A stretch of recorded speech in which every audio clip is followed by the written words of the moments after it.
name's Caleb Blackwell, or Blackwell Bricks on Instagram. Recently just passed 8K the other day. So Battle of Felucia. I brought this 2 years ago, but it was just this one section, so I've kind of added on to it since then. Mostly added more details, and we added the mountain. I got about 2 months of work into this. A lot of things, I added a lot of these little bushes and stuff. It's just simple, stacked on it. And when you get so tall, you can start bending it and stuff like that. You can kind of see right here. I got a lot of custom minifigs in this. So you got a bit of Big Kid bricks for like the Jedi over there. And you got AV Customs with Clone Army Customs helmets. And you got the Minifig Co. That one by the tent is Thicky Bricky. He makes decals for like 180. He's that's the only decals that I like personally. But I only do like customs as far as like printed. And so we got the gunship flying above, we got clones swooping in, because they say in I think the comics that on Felucia, the 327th and the 501st were there, so that's why I have a mix of both. The brick road is actually a snot technique, so it's all on its side. And I like Felucia because of it pops out compared to the rest of Star Wars. Star Wars is so like dull and gray and black, and they have cool structures but no color. So I'm getting a lot of attention for the colors, I think. And I guess on the bridge, that's a lot of little angles and stuff that I worked out there. And so the rock work, I tried something. That's my first time doing rock work. I tried something new with the top parts around to kind of like have that finished look, and did little snot techniques around the edges. That Vulture droid up there is also by Republic Bricks. I was able to get that for a decent deal, so that's what I bought. And then the tent is by the Cape Cantina. And the inside of the base, I did my first time with lighting on the bottom. And we got some custom ATRTs walking around in there. And those are by Gooby Systems on Instagram. And so the reason I like those ATRTs, they keep that detail, but they're very structurally sound. So got a lot of different customs just walking around in there. Got the Phase 2 preparing for battle. I tried over here. You got a few just misfigs of people who gave me like Big Bird and that like that. And so I tried angling that window. That's my first time doing that kind of work.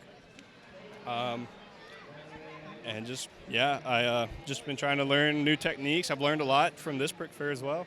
So I think that's about it, man. Yeah, no, that's great. One thing that I like about this build is kind of it's almost like two different worlds here. You've got so much color on the right side, and then the left side has all the gray, kind of more your typical Star Wars colors. So I don't know, in the old Battlefront games, they would have almost like tall structured areas and stuff. So like one day I would like to make it maybe like a big old mushroom type for a base or something, and maybe do something along with that. And that's kind of why I like, I guess, what you're saying. Like, I like how it joins both worlds. You got that typical structures of Star Wars and the dark grays and the base atmosphere that I've kind of thrown in there with Felucia. So one thing I like what you've done with the bridge down here is these like trans clear pieces kind of set at angles for the pylons. Oh, yeah. So that was just honestly just kind of came across. It was just one of those things where you're just fiddling around with bricks. You're like, how can I make this look good? And it was just a quick last-minute thing. So no, it works well, though. And then you've also used kind of these like quarter round pieces to create those shapes kind of going up into the air. Yeah, I kind of got that idea, I guess, from looking at other coral mocks. And, Felucia so pops out with all their crazy plants. So I was like, man, you know what? I could do this little, I guess, illegal technique of putting them in between the studs and standing up like that. So maybe I'll try to make something a little bigger one day. Eventually, I would like to make Felucia about the scale of this like Mustafar mock next to us. So it'd be like about a 6x9 gray base plates and like maybe 3 times bigger than this as far as like height and stuff. I really want to go all out one day. Past like 5 to 10-ish years, anytime I collect bricks or stuff, I'm like, how can I use this for Felucia in the future? So that's kind of that. That will be fantastic to see you continue to add on to it. Right now, when you bring this to a show, what is the transportation process like? It's fairly simple. It kind of divides into 2 sections. So, of course, I take all the vehicles and flowers and stuff down like that. And so it kind of splits right where the mountain is. And the mountain, I just put that into one box, and then the other 2 just sit in another box. I only live an hour and a half away, so it's not too bad. But literally, as soon as I got out the exit, the roof on the mountain actually caved in, so I had to fix that, and that took about 10 minutes. So not too bad. I felt pretty accomplished with what I did do. There you go. You mentioned a lot of different custom Star Wars minifigures in here, so point out maybe some more of the details in some of those. What are some of your favorites there? Okay, so ones I want to point out some of the most is you got Clone Army Customs' new Bad Batch. And if you guys haven't seen these guys, this is Echo, for instance. He's got the arm that's a lot more accurate, and now Clone Army Customs does 360 arm printing. And since they're pad printing, no one even competes with him anymore. He's got helmet that's realistic, backpack that's a lot more accurate. And then another thing I'd like to point out is these shields. They're by a guy on Instagram called Tyne, and he makes these. They're casted with pad printing, so that's where those shields come from. He's out of the Netherlands. And then we also have these two Jedi right here, the twins. They're by Big Kid Bricks. I would say these are more of like a display piece because the hair is very fragile on these guys. But then we also, I also enjoyed all these 501st right here. They're all by AV Figures. So AV Figures, these are not the decaled versions. Those are all the printed versions.